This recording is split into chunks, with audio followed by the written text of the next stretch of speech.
মেহেদী হাসান মিরাজ সাম্প্রতিক সময়ে সবচেয়ে ধারাবাহিক এবং ভার্সেটাইল ক্রিকেটার হিসেবে ছড়িয়েছেন ত্রাস।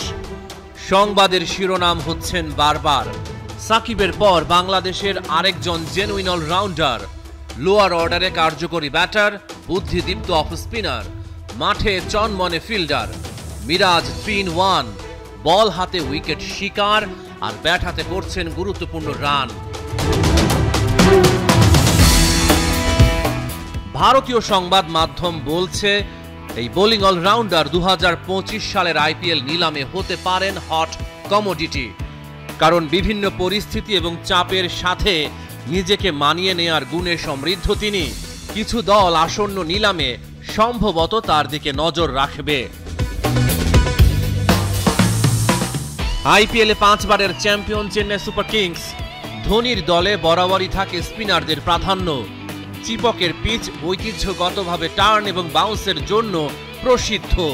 মেহেদী হাসান মিরাজ চেন্নাইকে করতে পারেন আরো সমৃদ্ধ। বছরের পর বছর ধরে সিএসকে মাঝের ওভারগুলো নিয়ন্ত্রণ করতে স্পিনারদের উপর অনেক বেশি নির্ভর করেছে, একটি কৌশল যা তাদের অন্য যে কোনো দলের চেয়ে বেশি হোম গেম জিততে সাহায্য করেছে।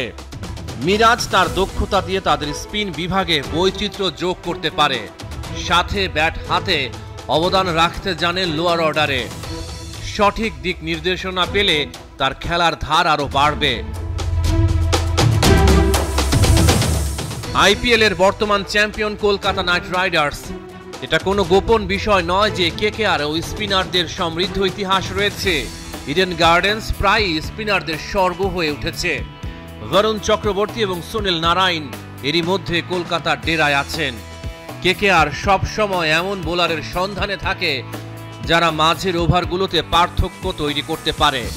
মিরাজ এই কাজের জন্য একটা ভালো অপশন। কলকাতা নাইট রাইডার্সের পরিকল্পনায় পুরোপুরি ফিট হতে পারেন এই অলরাউন্ডার। মানসম্পন্ন স্পিনারদের কদর দেয় সানরাইজার্স হায়দ্রাবাদ।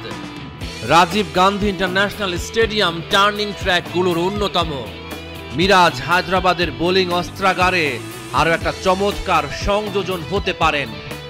ফ্র্যাঞ্চাইজিটি অলরাউন্ডারদের অগ্রাধিকার দিয়েছে এবং মিরাজ এমন একজন যিনি ব্যাটে আর বলে সমান কার্যকর। রহমান পেয়ার, 71।